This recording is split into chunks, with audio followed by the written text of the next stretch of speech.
산발락과 도비아와 아라비아 사람 게셈과 그 나머지 우리의 원수들이 내가 성벽을 건축하여 허물어진 틈을 남기지 아니하였다 함을 들었는데, 그때는 내가 아직 성문에 문짝을 달지 못한 때였더라. 산발락과 게셈이 내게 사람을 보내어 이르기를, 오라, 우리가 오노 평지 한 촌에서 서로 만나자. 하니 실상은 나를 해하고자 함이었더라. 내가 곧 그들에게 사자들을 보내어 이르기를, 내가 이제 큰 역사를 하니 내려가지 못하겠노라. 어찌하여 역사를 중지하게 하고 너희에게로 내려가겠느냐 하매, 그들이 4번이나 이같이 내게 사람을 보내되 나는 꽃같이 대답하였더니, 산발랏이 5번째는 그 종자의 손에 봉하지 않은 편지를 들려 내게 보냈는데, 그 글에 이르기를, 이방 중에도 소문이 있고 가스무도 말하기를 너와 유다 사람들이 모반하려 하여 성벽을 건축한다 하나니 네가 그 말과 같이 왕이 되려 하는도다. 또 네가 선지자를 세워 예루살렘에서 너를 들어 선전하기를 유다의 왕이 있다 하게 하였으니 지금 이 말이 왕에게 들릴지라. 그런즉 너는 이제 오라, 함께 의논하자 하였기로 내가 사람을 보내어 그에게 이르기를, 내가 말한 바 이런 일은 없는 일이요 내 마음에서 지어낸 것이라 하였나니, 이는 그들이 다 우리를 두렵게 하고자 하여 말하기를, 그들의 손이 피곤하여 역사를 중지하고 이루지 못하리라 함이라. 이제 내 손을 힘있게 하옵소서 하였노라.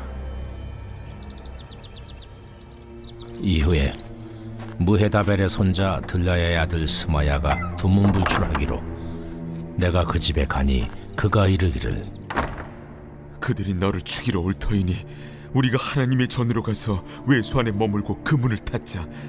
저들이 반드시 밤에 와서 너를 죽이리라.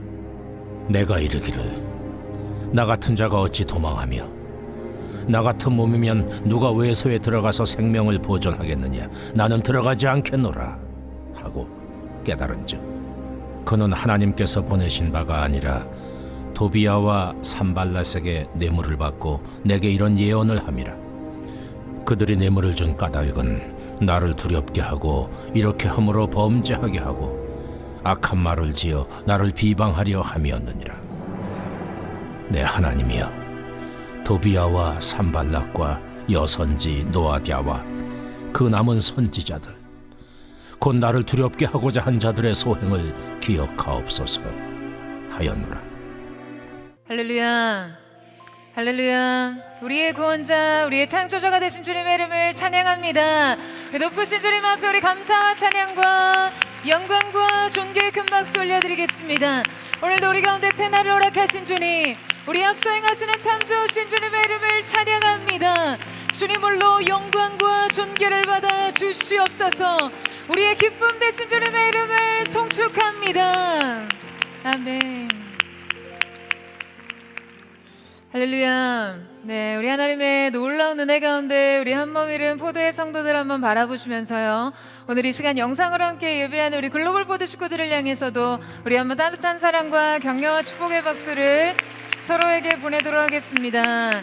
주님의 놀라우신 은혜가 우리 모두에게 있게 되기를 주님의 이름으로 축복합니다. 사랑하는 여러분, 성령 충만하십시오. 말씀 충만하십시오. 네, 지난주 수련회 1차 신청이 있었는데요, 이 1000명의 선착순 신청이 8분 만에 마감이 되었습니다.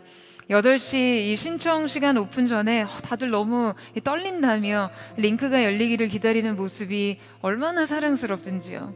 하나님 예배하기를 사랑하는 이 포드의 성도들의 그 목마름과 열정이 저에게 가장 큰 자부심이지 않을까 생각합니다.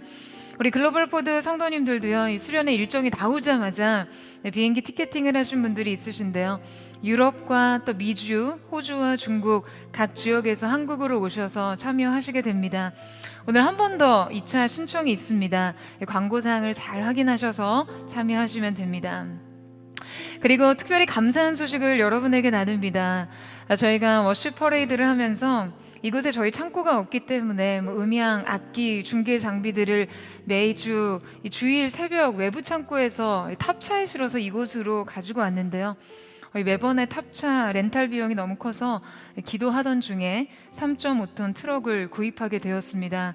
물론 중고지만 새거 같은 중고입니다. 네, 귀한 선물을 주신 하나님 앞에 우리 감사와 찬양을 드립니다. 제가 유난히 이 탑차를 산 날이요, 마음이 참 벅차더라고요. 여러분, 사실 제가 저의 삶을 예배자로 드리기로 결단한 후에 정말 이렇게 입버릇처럼 하던 말이 있었는데요. 나중에 큰 트럭 사서 거기에 음향이랑 악기 장비 다 싣고 이곳저곳 다니면서 언제든 어디서든 마음껏 예배할 수 있게 할 거라고요. 제가 사역을 구체적으로 꿈꾸고 구성할 때마다 대단히 그럴싸한 환경과 화려하고 멋진 세팅값보다도 저는 이러한 예배와 사역에 또 유난히 낭만을 느꼈거든요. 충분히 준비되고 안정된 환경에서 나올 수 없는 아주 독특한 야성과 배고픔의 영성이 담겨져 있다라고 느꼈던 것 같아요. 그래서 제가 좀 커서는요, 제가 이 이야기를 찬양팀에게 얼마나 많이 했는지 몰라요. 그런데 정말 말이 씨가 되었습니다. 꿈이 현실이 되고 실제가 되었어요. 저희가 이 장소 문제가 아니었으면 사실 생각지도 못한 일이었는데요. 하나님께서 이 둥지 밖으로 우리를 내모르신 후에 퍼레이드 오브 데이빗, 우리의 부르심과 사명대로 이 예배 행진을 하게 되었습니다. 그러니까 여러분이 워십 퍼레이드 기간이 얼마나 의미 있고 영광스러운지요. 중요한 것은, 그래서 이제 우리는 무엇을 말하고 무엇을 꿈꿀 것인가? 바로 이것이 우리의 미래요, 포드의 미래가 될 것입니다. 할렐루야.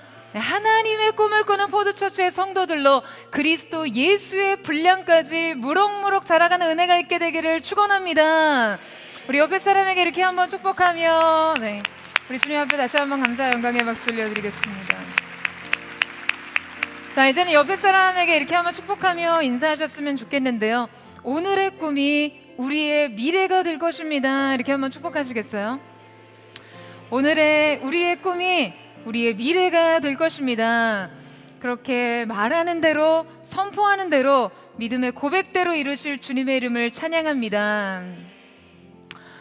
네, 여러분, 얼마 전에 이 미국의 기업가이고 또 작가이자 유명 방송인이기도 한 이 브래드 레아의 동영상을 보았는데요.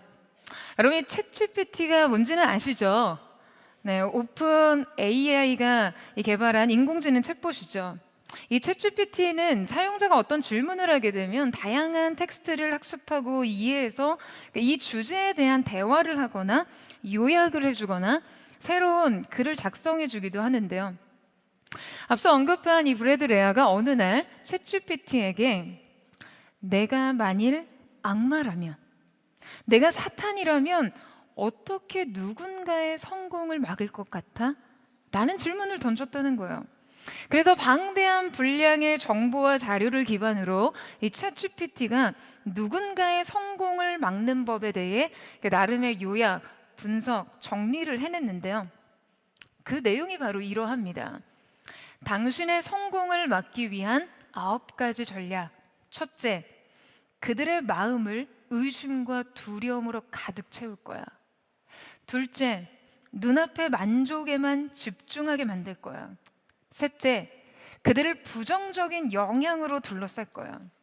넷째, 편안함에 안주하도록 만들 거고. 다섯째, 모든 것을 미리 계획해야 한다라고 생각하게 만들 거야. 그리고는 미루는 습관을 이용하겠지. 여섯째, 그들의 자신감을 서서히 무너뜨리겠어. 일곱째, 내면이 아닌 외부에게만 집중하도록 만들 거고. 여덟 번째, 그들에게 나쁜 습관을 심어주겠어. 아홉 번째, 긴장감을 없애버리겠어. 여러분, 이 내용을 보고 챗GPT가 얼마나 똑똑한지 알겠더라고요. 이것이 인공지능 챗봇이 방대하고 다양한 정보들을 취합하고 이해하고 분석해서 내린 결론입니다. 당신이 결코 성공하지 못하도록 하는 방법 말이에요. 브래드 레이는 이 분석을 보면서 그렇게 말하더라고요. 성공을 하고 싶다면, 지금 하는 그 일을 반드시 이루고 싶다면 이 반대로만 하면 된다. 여러분 이해하시겠어요? 여러분 오늘 본문 속에 이 산발락과 도비아 무리들 역시 느헤미야가 성벽 재건이라는 위대한 과업을 성공시키지 못하도록 바로 이러한 고도의 전략을 사용하고 있는데요. 우리는 지난주 오노 평지의 중간지대에서 평화회담을 제시하면서 이 느헤미야의 신변마저도 위협하려 하던 대적들의 의도를 살펴보았죠. 그러니까 이 제안을 지혜롭게 거절하며 그들의 위협으로부터 벗어난 느헤미야에 대해서 지금 산발락과 무리들은 새로운 전략을 가지고 공격을 시도하는데요. 그러니까 대적의 끈질긴 공격에도 결코 물러서지 않고 응전하는 느헤미야는 대적만큼이나 아주 고도화된 자기 방어력을 가지고 있었어요. 오늘은 느헤미야의 이 방어력을 살펴보면서 우리가 어떻게 우리의 삶과 그 사명을 인생의 수많은 저항과 방해와 반대에도 불구하고 끝내 지키고 또한 완성할 수 있는지를 살펴보고자 합니다. 느헤미야의 방어력 첫 번째는 말의 영향력을 통제하라입니다. 우리 함께 5절에서 7절 말씀을 같이 한번 읽어보도록 하겠습니다. 시작. 산발랏이 다섯 번째는 그 종자의 손에 봉하지 않은 편지를 들려 내게 보냈는데 그 글에 이르기를 이방 중에도 소문이 있고 가스무도 말하기를 너와 유다 사람이 모반하려 하여 성벽을 건축한다 하나니 내가 그 말과 같이 왕이 되려 하는도다. 또 내가 선지자를 세워 예루살렘에서 너를 들어 선전하기를 유다의 왕이 있다 하게 하였으니 지금 이 말이 왕에게 들릴지라. 그런즉 너는 이제 오라 함께 의논하자 하였기로. 자, 여러분 이 본문을 읽어보시면서 느껴지셨겠지만 산발랏이 들려보내는 이 편지가 지금 매우 수상하죠. 이 편지를 성경에는요 봉하지 않은 편지라고 그 특징을 매우 구체적으로 기록하고 있습니다. 자, 여러분 그렇다면 이 봉하지 않은 편지란 어떠한 의미일까요? 지금 이 편지는 산발랏이 유대 총독이던 느헤미야에게 보내는 매우 정치적인 공식 문서였잖아요. 여러분 고대 근동 지역에서는요 대개 편지를 보낼 때 끈이나 끈 모양의 실로 종이나 파피루스를 묶은 뒤에 그 묶은 부분 위에 점토나 밀랍을 덮어 씌우고요 거기에 송신인이 가지고 있는 개인 인장을 눌러 찍었습니다. 그러니까 편지를 봉합하는 이유는 1차적으로 이 내용의 공개와 노출을 막기 위해서였죠. 뿐만 아니라 이것은 외교적 정치적 서신의 아주 기본적인 예절입니다. 그런데 이것이 봉하지 않은 편지 형식으로 지금 느헤미야에게 보내진 것이라면 여러분 그 의도는 매우 분명한 것이죠. 누구든지 내용을 열람할 수 있도록 했다는 거예요. 여러분 사실상 이것은요 매우 노골적인 심리적 무기였습니다. 그러니까 이것을 누구나 읽게 함으로써 느헤미야에 대한 여론전을 펼치겠다라는 것이거든요. 그러니까 오늘로 따지면 뭐 공개된 SNS로 개인적인 사진이나 메시지를 유포한다든지 대중매체나 언론에 유출하다든지 하는 방식으로 이 여론을 조작하고 공개적으로 루머를 퍼뜨리면서 지금 느헤미야를 압박하고 있는 것이죠. 여러분 우리가 몇 주에 걸쳐서 느헤미야서를 계속해서 함께 보고 있잖아요. 하나님의 역사와 느헤미야의 헌신과 더불어 지금 이 산발랏의 무리들의 회방 역시 끊이지 않고 계속되는 것을 보고 있죠. 그리고 이 수법이 점점 더 고도화되고 더 잔인해진다라는 것을 잘 알고 있습니다. 그러니까 처음에는 그저 감정적 적대감에서 비롯된 일들이요 점점 더 현실적인 위협까지 이르렀는데요. 놀라운 것은 그보다 더 강한 회방과 전략이 바로 이 말을 도구화한다라는 거예요. 그러니까 말이라는 것이 한 사람의 영혼과 과업과 한 민족의 운명을 좌지우지하는 데 있어서 여러분 얼마나 지배적인 도구인지를 아시겠죠? 그렇다면 여러분 이 봉하지 않은 편지에는 어떤 내용들이 기록되어 있었던 것입니까? 자, 이 편지를 한번 분석해 보도록 하겠습니다. 이방 중에도 소문이 있고 여러분, 편지의 시작부터요 구린 냄새가 납니다. 너에 대한 이러한 소문이 있다는 거예요. 일단 이 소문이라는 워딩 자체가 참 찝찝하죠. 가스무도 말하기를, 야, 누가 이렇게 말하더라? 라고 여론을 의식하게 하죠. 너와 유다 사람들이 모반하려고 한다. 말하자면 성벽 재건이 왕에 대한 반역 행위라는 주장을 펼치고 있습니다. 예루살렘 성벽의 재건에 정치적인 프레임을 씌우는 거예요. 내가 왕이 되려 한다라는 말은 느헤미야가 지금 권력을 탐하고 있다라는 루머를 통해서 이 느헤미야의 순수한 동기를 훼손하고 그의 리더십을 붕괴시키려 하는 것이죠. 또 내가 선지자를 세워 예루살렘에서 너를 들어 선전하기를 유다의 왕이 있다 하게 하였다라는 말은요, 지금 그가 자기의 정당성을 위해서 종교 지도자들을 매수하고 여론을 조작했다라는 의미거든요. 그러니까 종교 지도자들을 자신의 정치적 도구화로 이용하고 사용하고 있다는 거죠. 그러니까 느헤미야의 도덕성에 대한 신뢰를 깨트리는 것입니다. 그리고는 이 말이 왕에게 들릴지라라고 하는 것은 지금 이것을 왕에게 보고하겠다라는 말이에요. 말하자면 협박하는 거죠. 이 말들이 아닥사스다 왕에게 들어가면 느헤미야의 정치적 입지뿐만 아니라 그의 목숨마저도 위험하니까요. 그러니까 여러분, 이것이 얼마나 큰 두려움과 강한 반감을 형성하겠어요. 그러니 결론은 오라, 의논하자. 잘못된 여론을 형성하고 루머를 양산해서 느헤미야를 심리적으로 매우 강하게 압박한 후에 지금 이 불리한 조건들을 타개할 수 있는 해결점을 마치 자신이 제시할 수 있다는 듯이 하는 거예요.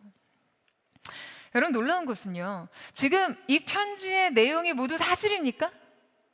거짓입니까? 느헤미야와 유다가 반역을 꾀하고 느헤미야가 왕이 되려고 한다는 것과 종교 지도자들까지 매수해서 세력을 형성했다는 것, 여러분, 이건 모두가 진실입니까? 거짓이죠. 모든 것은요 새빨간 거짓이었습니다. 느헤미야에게는 추호도 그런 동기와 의도가 없었어요. 그런데 이것은 마치 소문이라는 보따리에 하나로 묶여서 그냥 여기저기에 실어 날라집니다. 임봉되지 않은 편지가 이 사람 저 사람 손에 들려 있어요. 사람들은 이것을 열어볼 때마다 놀라죠. 이 흥미로운 이야깃거리에 여러분 귀를 기울이지 않을 사람이 어디 있겠어요?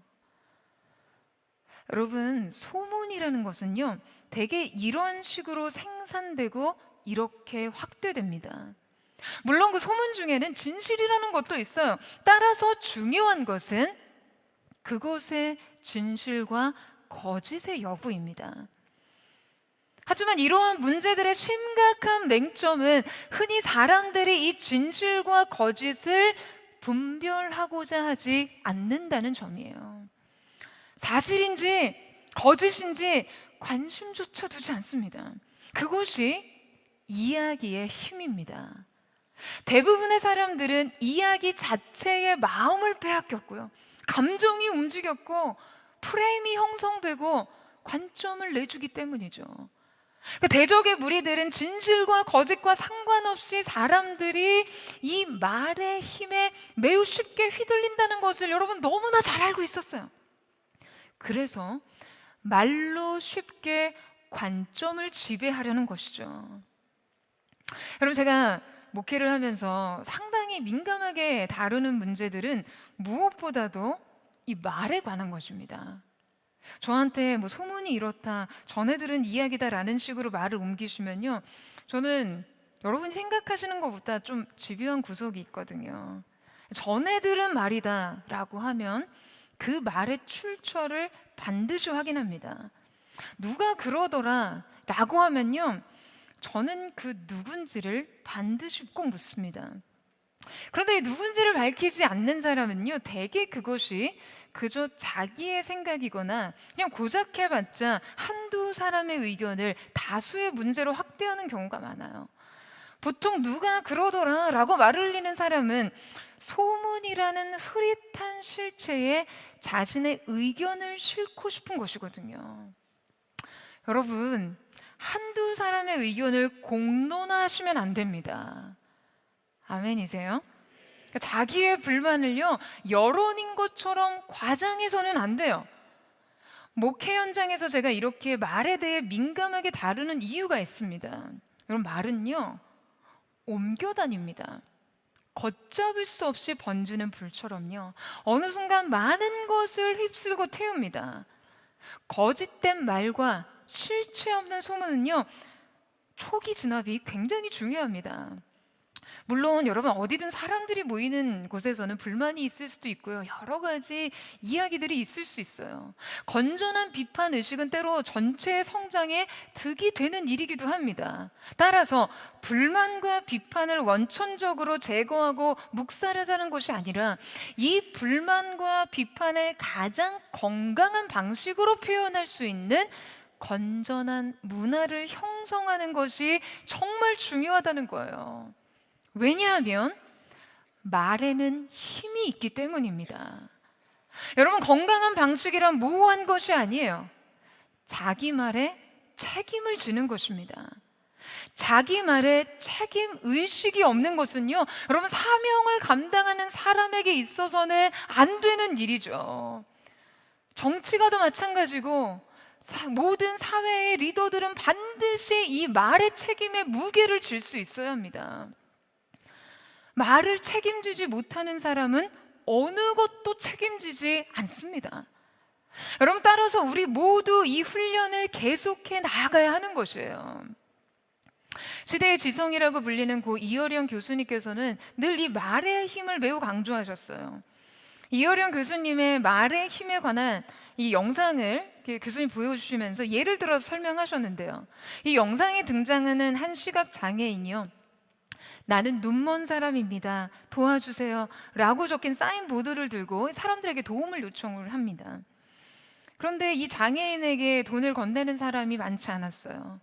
그런데 어떤 여인이 다가와서 이 사인보드의 내용을 고칩니다. 그러자 사람들의 반응은 순식간에 달라졌어요. 그 내용은 바로, 오늘 날씨가 너무 좋네요, 하지만 난 그것을 볼 수가 없습니다 였어요. 그러니까 이어령 교수님은요, 동일한 상황, 동일한 조건이지만 이 말의 레토릭 하나를 바꿈으로써 사람들의 걸음을 멈출 수 있느냐를 결정할 수 있다는 거예요. 말로 마음과 행동을 움직이는 거죠. 그러니까 이 말이라는 것이 어떻게 하느냐에 따라 돈으로도 안 되고 주먹으로도 안 되는 일을 할 수 있다라고 말합니다. 여러분, 하물며 우리가요, 이 말로 영의 집을 짓고 교회를 세우고 성벽을 재건한다면 여러분 어떻겠습니까? 아니, 반대로 말로 영혼을 실족해 하고 교회를 공격하고 성벽을 무너뜨린다라면 말이에요, 여러분, 이것이 바로 수천 년 전이나 지금이나 사단의 고도의 전략입니다. 잘못된 말이 힘을 갖게 하는 것은요, 교회와 사회 리더들을 넘어뜨리는 매우 흔한 방법이에요. 뿐만 아니라 여러분의 직장에서 혹은 주변 관계에서 갈등을 일으키는 주범도 바로 이 말입니다. 우리의 말이 그러한 잘못된 힘을 갖지 않으려면 여러분, 우리가 그 말을 통제할 수 있어야 합니다. 내 말이 믿음으로 통제되지 않을 때 말은 잘못된 도구가 되기 쉽습니다. 그러니까 따라서 언제나 하나님께서 우리의 생각과 말을 다스리시도록 기도해야 하는 것이죠.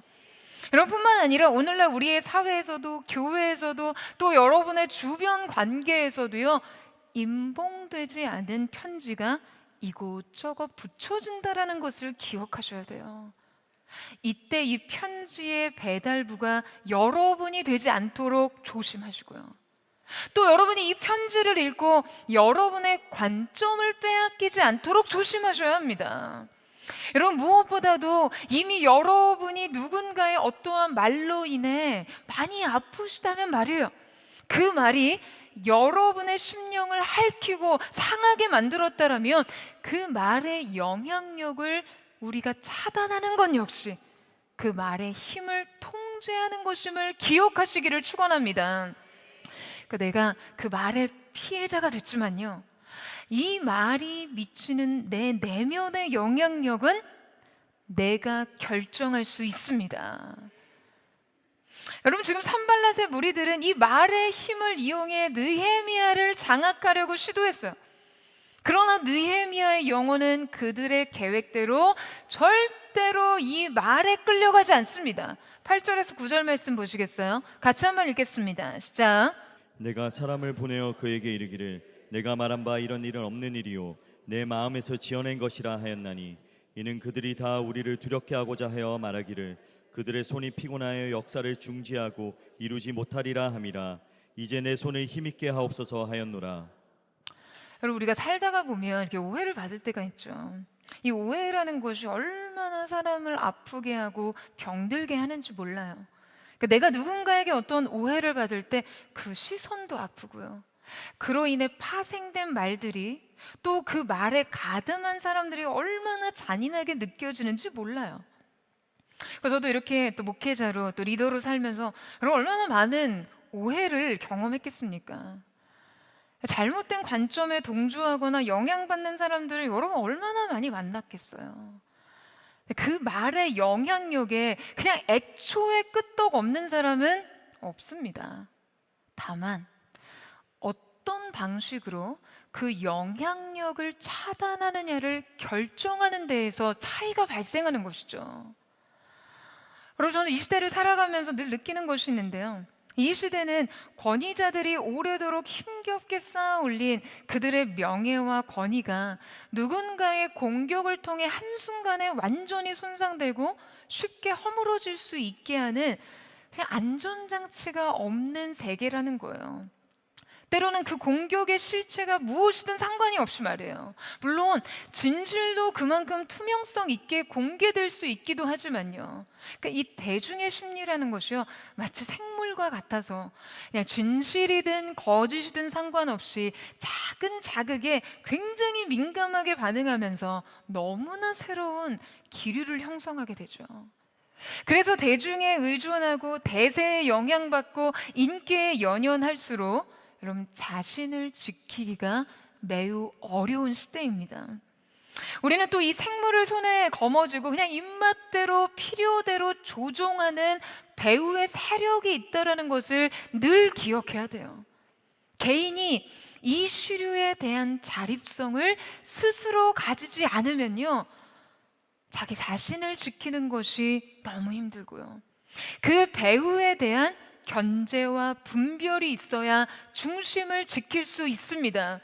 저는 이 시대 배후에서 일어나는 이 모든 산발락과 도비아의 영이 무력화되는 은혜가 있게 되기를 주님의 이름으로 축원합니다. 한국 교회와 또 여러분의 삶의 배후에서 조정하며 노략질하는 이 더러운 모든 산발락과 도비아의 영이 예수 그리스도의 이름으로 무력화되는 은혜가 있게 되기를 주님의 이름으로 축원합니다.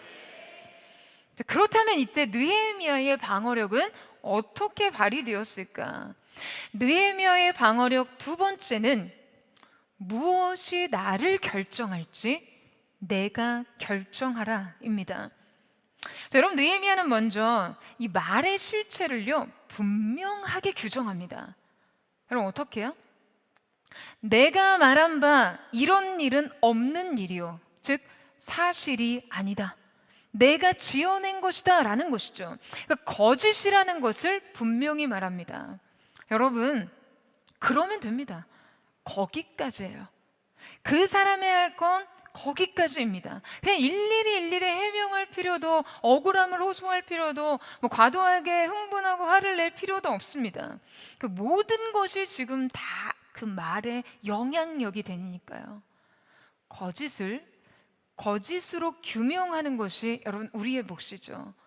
그리고 이거는 어떠한 소문이든 말을 듣는 사람들에게도 해당되는 몫입니다. 여러분, 우리가 소문을 대할 때 언제나 진실을 기준으로 내용을 파악하도록 인식의 습관을 삼아야 합니다. 여러분 아멘이세요? 그리고는 여러분 늘 그 말의 목적을 간파하셔야 돼요. 그 말에 숨겨진 의도가 무엇인지 말이죠. 여러분 느헤미야는 산발랏이 붙인 이 편지가 무엇을 위한 것임을 파악하고 있었습니다. 우리를 두렵게 하고자. 여러분 말이라는 것이요, 진위 여부와 상관없이 그 말을 듣는 사람에게 영향력을 행사한다는 것을 느헤미야는 잘 알고 있었어요. 이 말은 느헤미야를 두렵게 하기 위한 도구였거든요. 그러니까 느헤미야의 마음을 두려움으로 장악해서 이 역사를 저지하려는 목적인 것이죠. 그리고 그 두려움 때문에 결국 자신들에게 굴복하도록 만들고자 한 것이에요. 하지만 여러분, 느헤미야는 결코 그들에게 굴복하지 않습니다.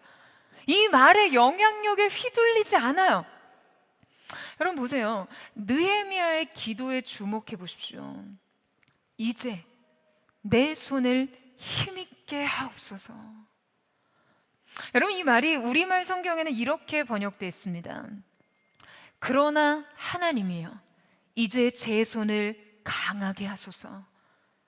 여기 사용된 이제, 그러나는 원어적으로 새로운 전환을 나타내는 연결어입니다. 여러분 이때 주목할 것은요, 이때 느헤미야가 하나님께 요청하고 있는 것이죠. 내 손을 힘있게 하옵소서에 사용된 하제크는 강조형 명령형 동사입니다. 그러니까 이 동사의 의미는 강하게 하다, 붙들다라는 의미예요. 구약 성경에서 하나님이 인간을 붙드시고 강하게 하실 때 자주 사용되는 동사입니다. 여러분 지금 느헤미야의 기도를 보면요, 느헤미야는 자신의 이 감정의 해결을 여러분 어떻게 하고 있습니까? 느헤미야는 이 피곤과 낙심과 두려움을요, 기도를 통해 하나님께로 옮깁니다. 그가 이 기도를 한 것을 보면요, 여러분 어쩌면 그도 굉장히 힘들었을지 몰라요. 마음이 흔들렸을지 모르고요, 지치고 낙심하고 피로와 곤고함을 느꼈을지 모릅니다. 그냥 이렇게도 집요한 대적의 방해에 너무 심한 피로감과 곤고함을 느꼈을지 몰라요. 여러분 우리가 감정이 힘들 때 감정을 해결하기 위해서 주로 취하는 방식은요, 이 방어 논리나 적극적인 자기 해명 혹은 감정의 억제 같은 거겠죠. 그런데 지금 느헤미야가 의지하는 것은 이 자기 해결이 아닌 하나님의 붙드심이었어요. 해결의 주체를 주님께로 돌립니다. 할렐루야. 여러분 결국에 나를 결정하는 그것이 무엇인지에 대해서는 내가 결정할 수 있다는 것이죠. 여러분 상황과 환경이 나를 결정하게 할 것인지, 나의 경험과 감정이 나를 결정하게 할 것인지, 아니면 하나님의 말씀과 뜻이 나를 결정하게 할 것인지 말이에요. 여러분 그 결정은 바로 자신의 몫입니다. 그래서 그는 기도해요.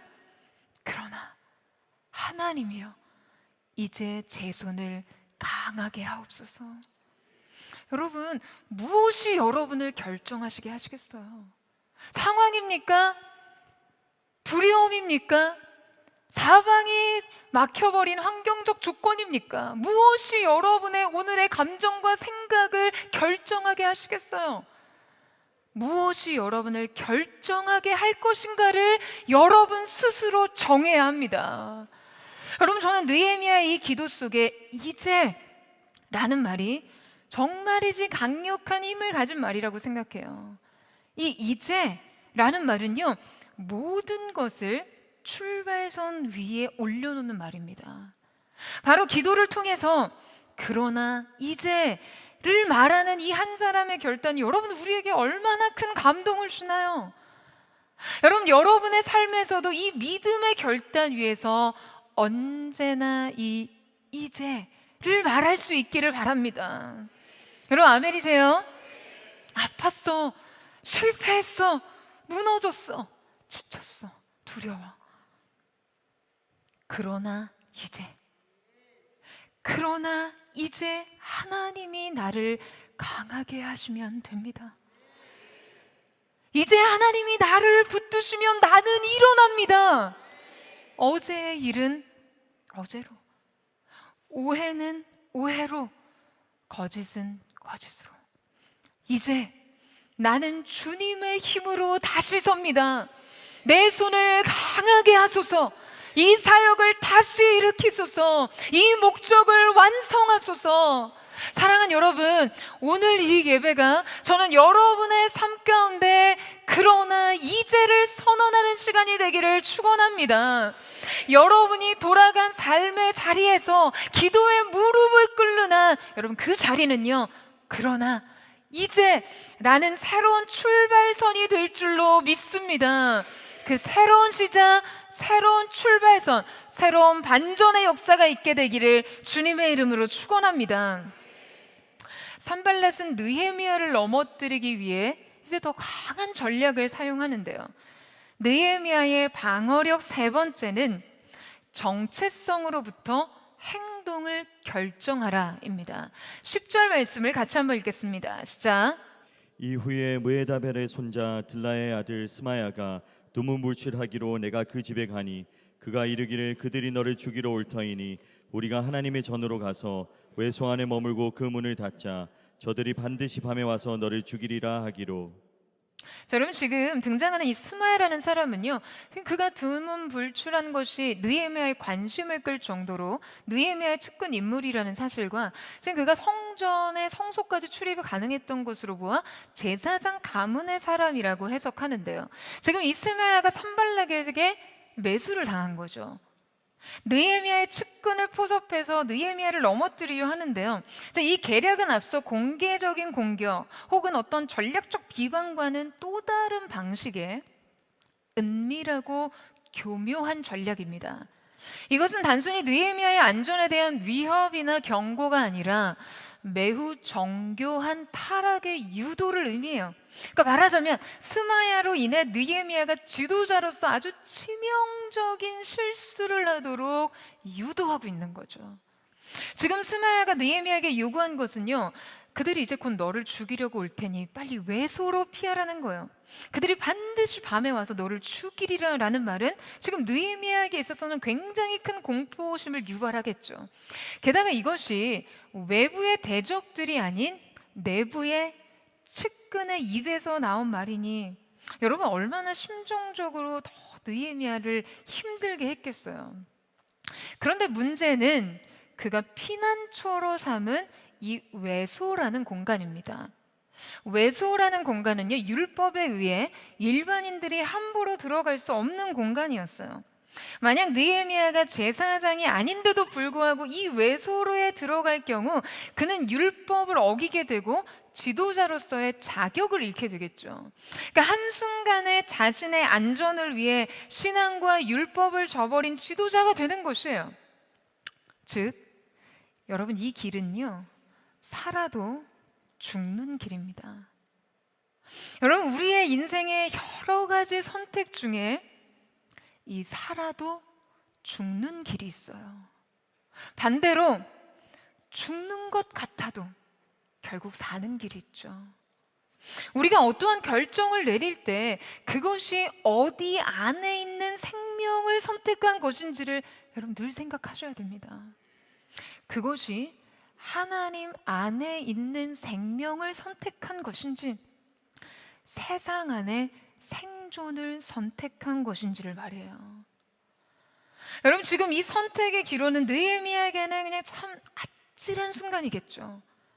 여러분 정말이지 지금까지 한 사람의 인생에 그냥 폭주하듯이 다가온 수많은 공격과 회방에 그 자신이 연약해져 있을 때요, 자신의 측근으로부터 이러한 두려움, 공포, 그리고 해결과 대안이 제시됐다면 여러분 얼마나 이 제안에 분별력을 잃기 쉽겠습니까? 우리의 인생 속에 이러한 문제와 공격, 이러한 방해와 유혹이 찾아올 때 여러분 대체 어떻게 맞서서 이것을 넘어설 수 있느냐? 이게 참 고민이에요. 그런데 오늘 이 말씀이 그 해답을 제시하는데요. 느헤미야 영성의 본질이 너무나 잘 나타나는 말씀입니다. 11절 말씀을 같이 읽겠습니다. 시작. 내가 이르기를 나 같은 자가 어찌 도망하며 나 같은 몸이면 누가 외소에 들어가서 생명을 보존하겠느냐 나는 들어가지 않겠노라 하고. 자, 여러분 이 말씀을 우리말 성경에는 이렇게 기록하고 있는데요. 나 같은 사람이 도망가야 되겠어? 나 같은 사람이 성전 안으로 들어가 목숨이나 구하겠소? 나는 가지 않겠소. 여러분 지금 느헤미야는 나 같은 사람이, 나는 이 말을 반복해서 사용하고 있는데요. 이게 무슨 말일까요? 여러분 결국 우리가 유혹을 이기고 분별할 수 있는 능력은요, 이 정체성의 인식, 이 자기 인식으로부터 나온다는 거예요. 내가 누구인지에서 출발해야 답이 나옵니다. 내가 누구인지로 돌아가야 자신을 지킵니다.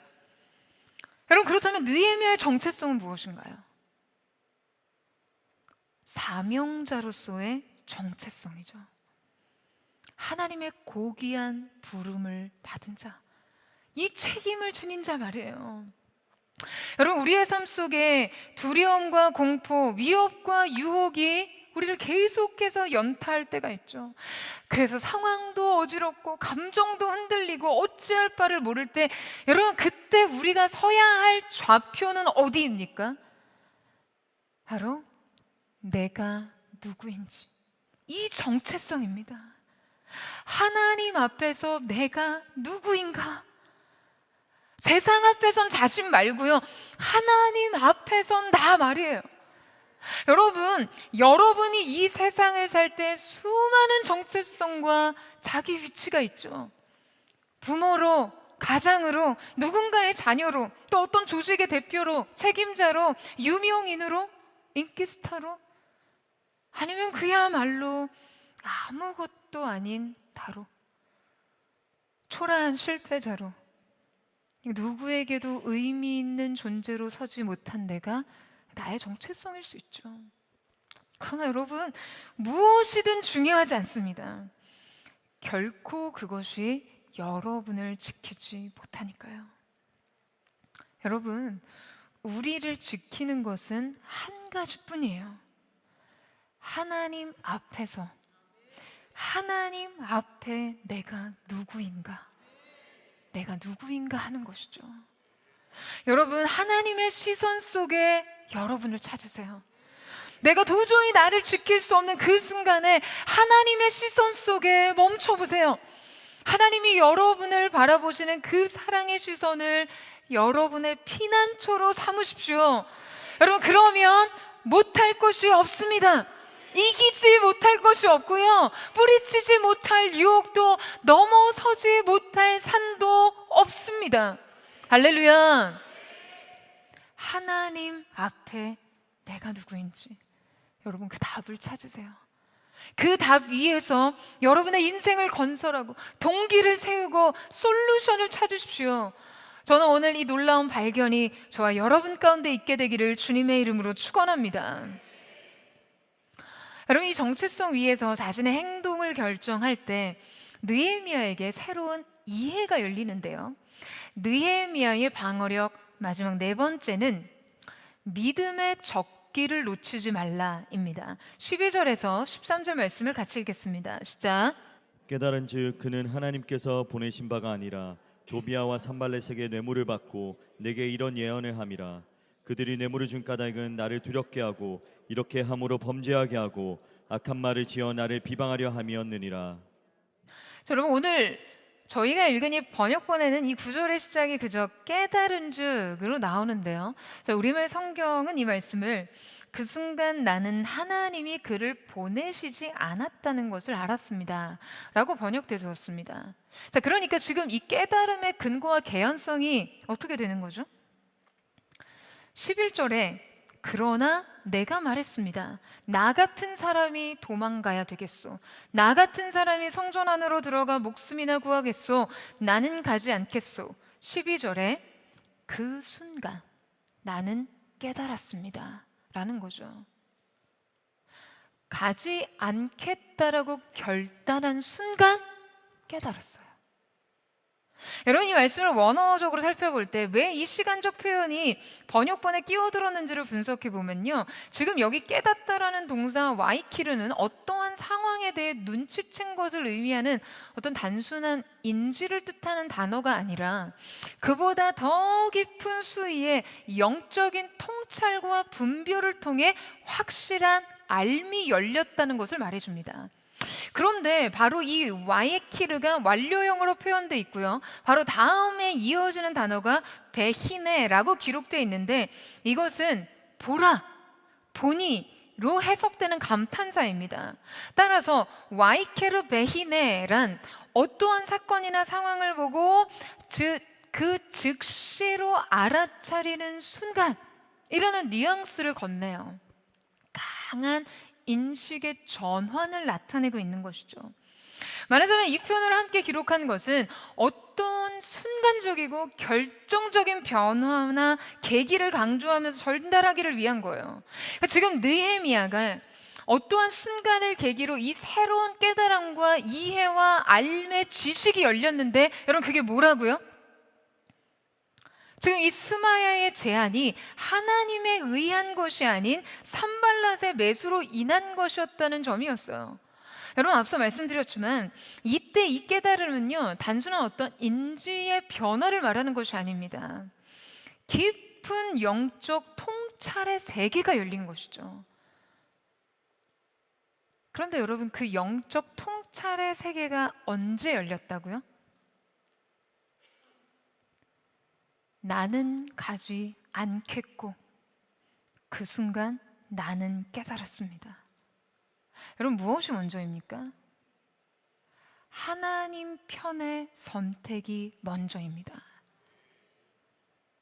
내가 하나님 편에 서기를 선택하는 것이 먼저였다는 거예요. 여러분, 많은 크리스천들의 대단한 착각은요, 이 순서를 자꾸 뒤집어서 생각한다는 거예요. 무언가 증거가 보이면 믿음을 보이겠다고요. 하나님이 복을 주시면, 하나님이 길을 열어주시면, 상황이 해결되면, 돈이 생기면, 응답이 있으면 하겠다라고 합니다. 축복도 없고 사인도 없고 문제 해결도 없고 돈도 없는데 내가 뭘 하냐라는 거죠. 내가 하나님 좀 잘 믿어보려고 하는데 일이 어떻게 이렇게 안 풀리냐, 기도를 그렇게 열심히 했는데도 하는 것마다 잘 안 되네. 교회에서 내 아까운 시간 들여서 진짜 열심히 섬겼는데 욕만 먹고 오해만 받고 힘만 들고 믿음이 무슨 소용이 있어. 안 믿는 것보다 못하네. 여러분, 이 순서를 바꾸면 우리의 의식의 흐름이 바로 이렇게 된다는 거예요. 여러분, 믿음은 원래 눈에 보이는 대로 쫓는 것이 아닙니다. 여러분, 아멘이세요? 느끼는 대로 반응하는 것이 아니에요. 믿음은 오히려 정반대입니다.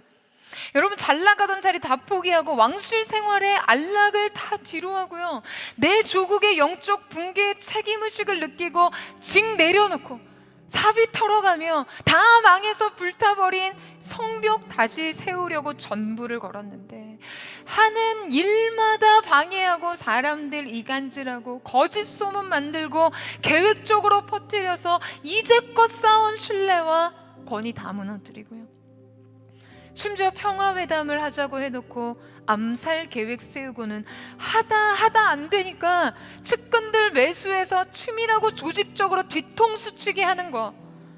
바로 이러한 상황이 여러분, 느헤미야에게는 어떠한 상황이었다고요?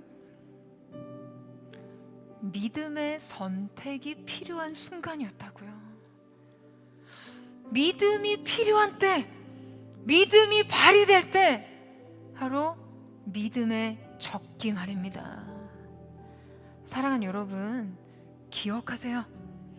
여러분 인생에서도 믿음이 발휘되어야 하는 믿음의 적기는 바로 이러한 때입니다.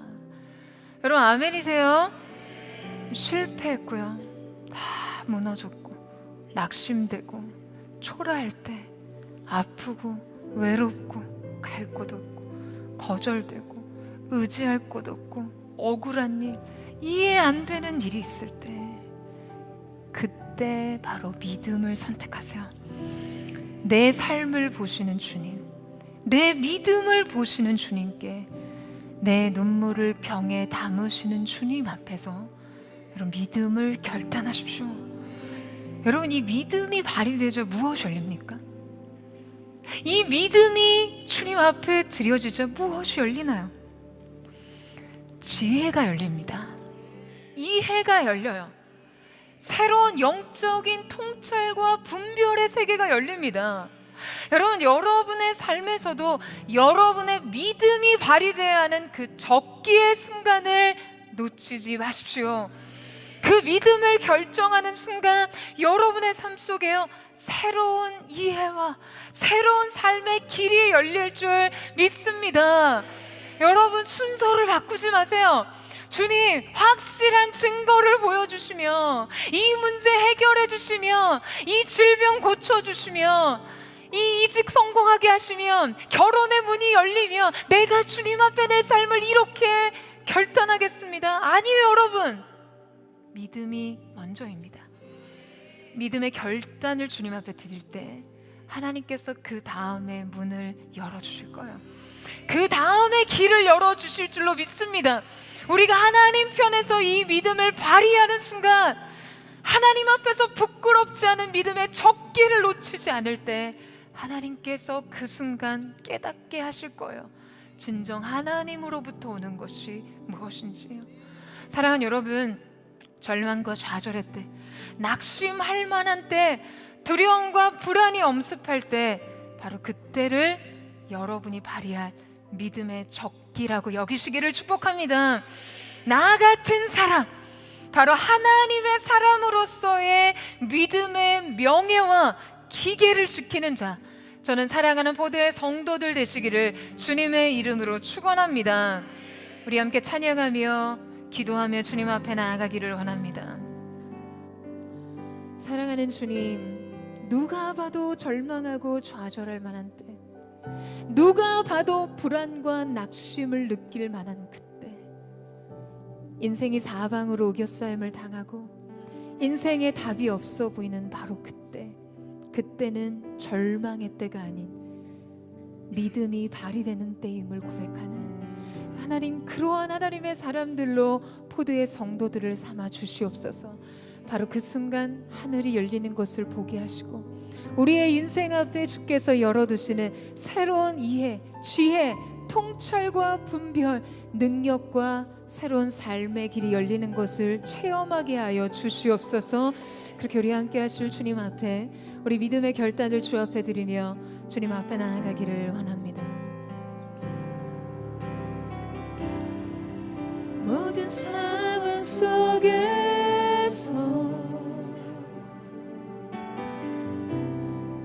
주를 찬양할지라.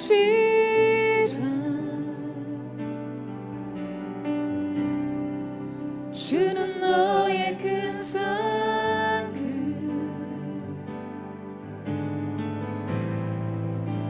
큰 도움이시라. 주의 얼굴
주만 나가기를 원합니다. 내 영혼이 확정되고 확정되었사오니 믿음의 눈뜨러 우리 큰 손을 높이 들고 주를 바라보며 내 영혼이 확정되고 확정되었사오니 믿음의 눈뜨러 주를 바라봅니다. 내 영혼이 확정되고 확정되었사오니 믿음의 눈뜨러 우리 한 번 더 전체로 주님이 거시는 결단이요 의지입니다. 내 영혼이 내 영혼을 깨어 주님을 바라볼 채우다 믿음의 눈을 들어 주님 내 안에 문자와 시선 주님이 모든 눈을 들어 주님 바라보기를 원합니다. 확정되고 확정되었사오니 믿음의 눈 들어 주를 바라봅니다. 사랑하는 여러분, 오늘 여러분의 인생 속에 찾아온 임봉되지 않는 편지 속에 담겨진 내용은 무엇입니까?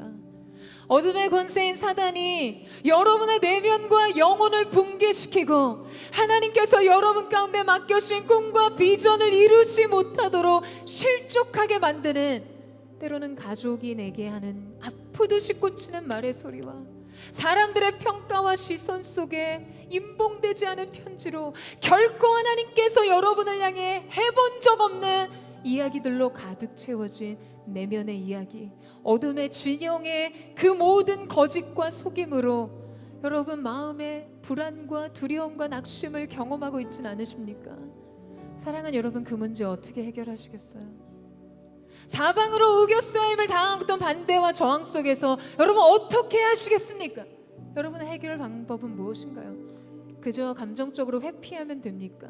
없는 일처럼 모른 척하면 괜찮을까요?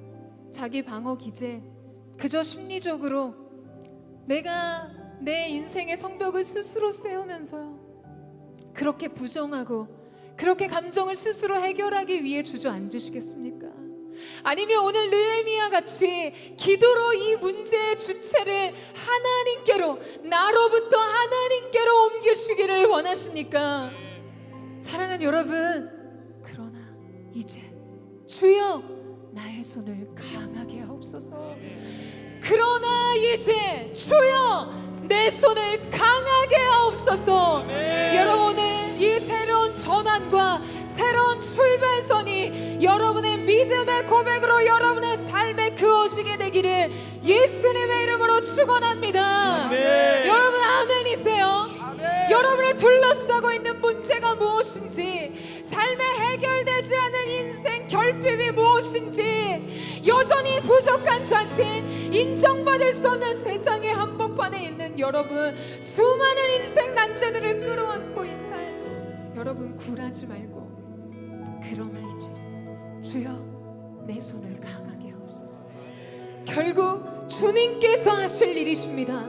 주님 나를 강하게 하사 내게 맡기신 주님의 사명을 이루게 하여 주시옵소서. 여러분, 하나님께서는 말씀으로 세상을 창조하셨어요. 이 말의 창조력을 알기에 세상의 권세자들 사단은 말로써 우리를 무너뜨리고자 합니다. 그때 우리의 반격은 믿음의 언어로, 그러나 이제를 말할 수 있어야 하는 줄로 믿습니다. 오늘 이 믿음의 고백을 주 앞에 드리는 자, 이 모든 어둠의 진영의 말에 불화살에 믿음의 방패로, 그러나 이제 하나님께서 나를 강하시게 하면 됩니다. 주께서 나를 붙드시면 됩니다.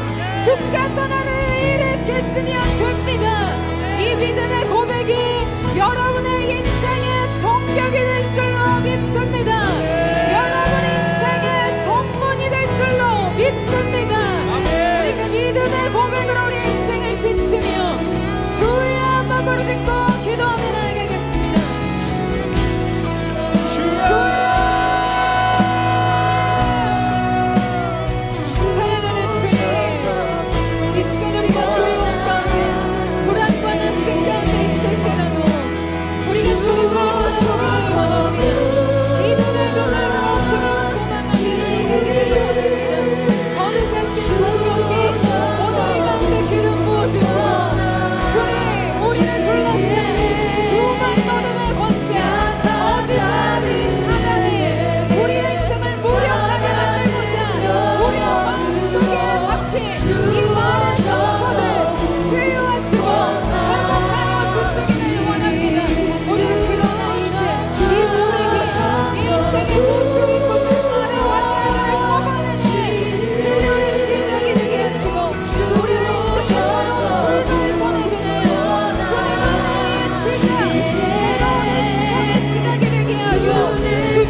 너의 하나님 주님은 우리의 하나님 강한 손으로 주 이름 부를 때 주님 구하시 상한 마음 가진 자여 상한 마음 가진 자여 낭망치 말라 주 너의 하나님 주 너의 주님의 사랑의 팔로 사랑의 우리가 오늘 주의 이름을 부를 때 우리를 구하실 줄로 믿습니다. 주님 구하시니 주님 오셔서 주 오셔서 구하시니 주 오셔서 구원하시니 약한 자를 향하게 강한 능력으로 주 오셔서 주님 우리가 주님을 환영합니다. 주님의 사랑의 임재를 초청합니다. 주 오셔서 구하시리 주 오셔서 구원하시리 눈을 들어보라 회복의 능력을 주 이 시간 우리가 두 손 높이 들고 우리 가운데 찾아오시는 주님을 환영하며 맞이하며 나아갑니다. 주님 오심을 환영합니다. 구원으로 임하시는 주님을 환영합니다. 우리가 주님을 맞이합니다. 사랑의 주님을 맞이합니다. 아멘. 약한 자들에게 강한 능력으로 주 오셔서 구원하시니 주 오셔서 구하시니 주 오셔서 구원하시니 눈을 들어보라 회복의 눈을 들어보라 회복 눈을 들어 주를 보라 눈을 들어보라 회복의 능력을 주 오셔서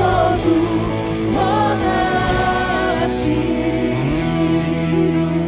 눈을 들어보라 회복의 능력을 눈을 들어보라 회복의 능력을 눈을 들어보라 회복의 능력을 주 오셔서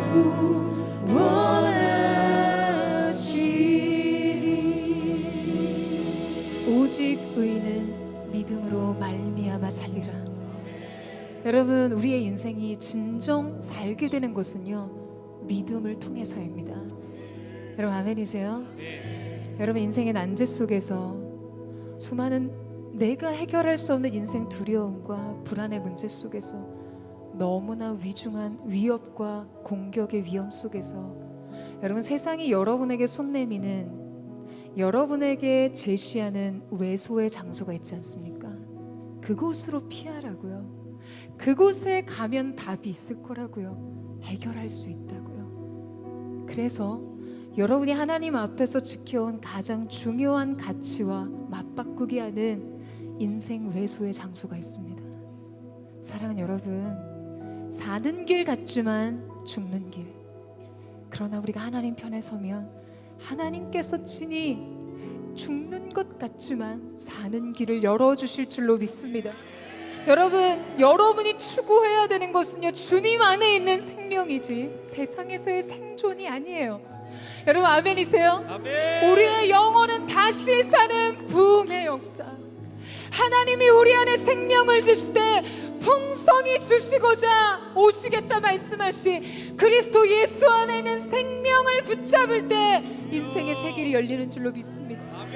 사랑하는 여러분, 세상이 말하는 생존에 기대어 살지 마세요. 생존과 생명을 맞바꾸지 마십시오. 이 시간 하나님 앞에 여러분 자신이 누구인지를 확인하세요. 나 같은 사람이 누구입니까? 고귀한 하나님의 부르심, 하나님의 일을 나를 통해 이루시겠다고 계획하셔서 우리의 인생을 부르셔서 교회되게 하시고 세상의 빛으로 소금으로 살게 하신 그 하나님의 위대한 은혜 앞에 한 사람의 예배자, 거룩한 예배자, 그 어떤 것과도 맞바꿀 수 없는 예배자로서의 정체성을 지키며 여러분, 진정한 영혼의 생명을 소유하며 누리는 저와 여러분 되시기를 축복합니다. 아멘. 여러분, 두려울 거예요. 불안합니다. 불안해요. 낙심이 밀물처럼 찾아올 때가 있고요. 외롭고 공고합니다. 다 그렇게 사는데 이렇게 사는 게 꼭 신앙인의 삶이냐고 말하고 싶은 순간들을 마주할 때도 있을 거예요. 그러나 여러분, 나 같은 사람, 하나님 앞에서 여러분 자신이 누구인지를 확인하세요. 세상 앞에 선 사람 말고요, 여러분에게 부여된 수많은 역할론을 떠나서 내가 너를 보배롭고 존귀한 나의 자녀로 부른다. 사랑하는 자야, 일어나 나와 함께 가자. 초청하시고 사랑으로 부르신 하나님 앞에서 여러분의 존재를 다시 확인함으로 이 영적 정체성으로 세상을 이기고 인생을 이기고 삶의 큰 문제의 산을 넘어서는 저와 여러분 되시기를 주님의 이름으로 축원합니다. 우리 그렇게 주님 바라보며 주의 한번 부르짖고 주님 발견하게 하여 주십시오. 주님 앞에서 내가 누구인지 인생 외소의 공간을 인생 피난처로 삼지 않고 주님의 임재로 파고들어 우리 하나님을 진정 영혼의 피난처 삼는 하나님의 사람 되게 하여 주옵소서. 주의 한번 부르짖고 기도하겠습니다.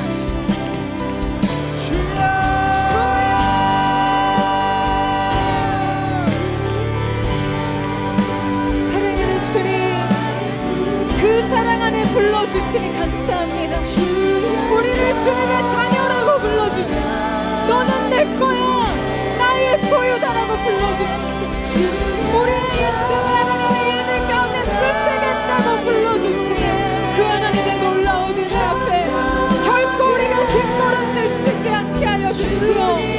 수많은 세상의 역할론 속에 세상이 생존을 택하기보다 내가 하나님 앞에 누구인지를 기억하고 이 모든 인생의 유혹과 이 모든 인생의 선택, 이 무게를 이기는 자들도 있을 있도록 역사하여 주시옵소서. 아멘. 주의 사랑의 분에 영원한 주의 사랑의 분에 잠잠하게 주님 곁에 날 붙들소서.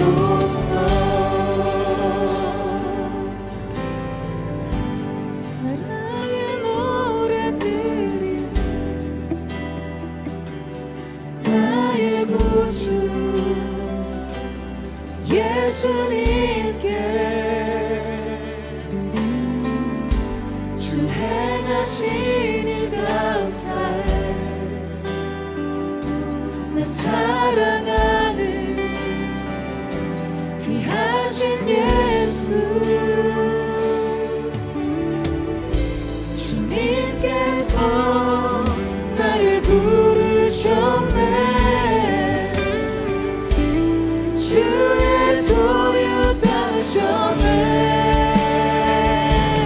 주의 사랑 아버지 품에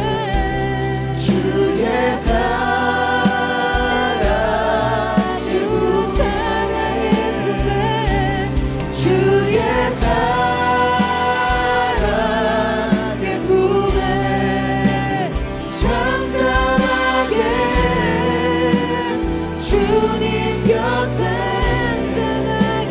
잠잠하게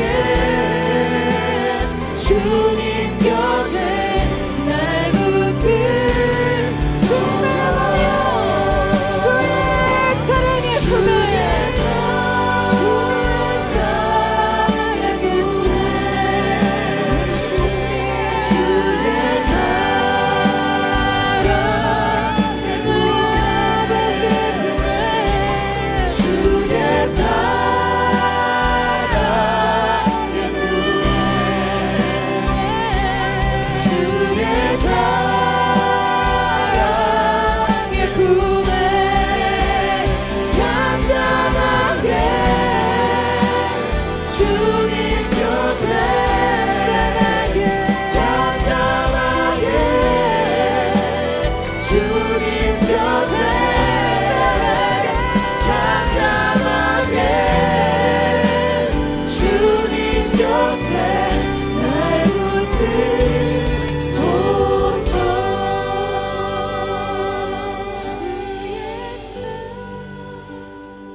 지존자의 은밀한 곳에 거주하며 전능자의 그늘 아래 사는 자여, 나는 여호와를 향하여 말하기를 그는 나의 피난처요 나의 요새요 내가 의뢰하는 하나님이라. 사랑하는 주님, 인생의 진정한 피난처, 우리의 반석이요 산성이요 요새가 되시는 하나님의 품만이 진정 우리가 피할 곳임을 기억하게 하여 주옵소서. 생존을 넘어선 생명의 사건이 기다리고 있는 곳, 주님의 사랑의 품 안으로 들어가 진정한 삶의 안식을 누리게 하여 주시옵소서. 사랑하는 주님, 주님 앞에서 우리 자신을 보는 자가 되게 하여 주시고, 하나님이 나를 사랑하시며 나를 부르셨다는 그 사실이 우리의 인생을 덮는 주님의 날개 그늘이 되게 하여 주옵소서. 여러분, 우리가 마지막으로 한 번 더 기도하며 나아갈 때요, 우리의 인생의 믿음의 적기란 가장 절망이 몰아칠 때, 낙심하는 그때, 더 이상 답이 없다고 보여지는 그때, 여러분, 그때 우리의 믿음이 부끄러워지지 말아야 합니다. 바로 그때 우리의 믿음을 증명할 수 있는 절호의 기도임을 기억하는 은혜가 있게 되기를 축복합니다. 주님 축복하시면 이 문제 해결해 주시며 이 질병 고쳐주시면 믿겠습니다. 헌신하겠습니다. 섬기겠습니다가 아니에요, 여러분. 믿음이 이해를 앞서야 합니다. 믿음을 고백할 때 이해가 열리고요, 믿음을 고백할 때 새로운 통찰과 분별의 세계가 열리고요, 믿음을 고백할 때 내 인생을 절망하게 만드는 이 모든 것은 하나님으로부터 온 것이 아니구나, 하나님이 결정하신 것이 아니라면 절망할 필요가 없음을 깨닫는 순간을 맞이하는 것입니다. 사랑하는 주님, 오늘 사랑하는 보도의 성도들에게 이 믿음의 능력이 있게 하여 주시옵소서. 이 나라와 민족 가운데 이 믿음의 능력이 발휘되게 하여 주시옵소서. 하나님의 일을 보게 하여 주시옵소서. 주여, 마무리 짓고 우리 그 믿음을 주께 드리며 기도하겠습니다. 주여,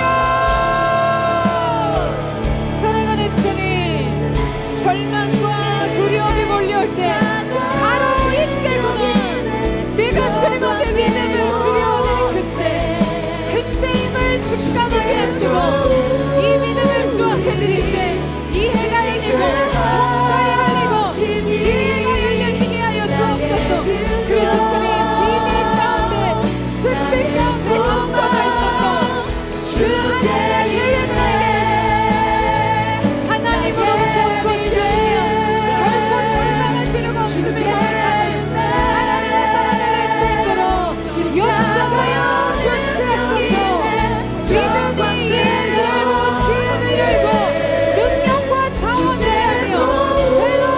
달리게 될 줄로 믿습니다. 승리케 하시니 나의 능력 나의 소망 주께 있네 나의 믿음 주께 있네 십자가 능력이 내 영광되었네 주께서 우리를 승리케 하시니 나의 능력 나의 소망 주께 있네 나의 능력 나의 소망 나의 능력 나의 소망 주께 있네 우리를 승리케 하실 주님 믿음으로 모든 것을 가능케 하실 주님의 이름을 찬양합니다 주님 홀로 영광과 찬양을 받아 주시옵소서 우리를 승리케 하신 주님 붙들고 믿음의 산악을 열어가게 하여 주시옵소서 사랑하는 주님 감사합니다. 오늘 우리가 주님 앞에 섰습니다. 우리에게 무엇이 있든 우리를 둘렀던 삶의 문제가 무엇이든 하나님의 말씀으로 천지를 창조하신 그리고 우리의 인생 가운데 부여하신 그 말의 능력으로 우리의 믿음을 고백합니다. 그러나 이제 주여 나를 강하게 하시면 됩니다. 주여 내 손을 강하게 하옵소서. 오늘 그렇게 주님 앞에 믿음을 드린 하나님의 사람들 인생 속에 주님 오늘 이 예배가 인생의 새로운 출발선이 되게 하시고 새로운 열린 문이자 열린 길이 되게 하여 주시옵소서. 그렇게 함께 하실 주님을 찬양합니다. 주님 우리로 믿음으로 모든 것을 이기게 하실 주님을 송축합니다. 주님 품 안에서 진정한 인생의 피난처를 삼게 하여 주옵소서. 그렇게 세례하신 주님 앞에 감사와 찬양을 드리며 살아계신 예수 그리스도의 이름으로 기도드립니다. 아멘.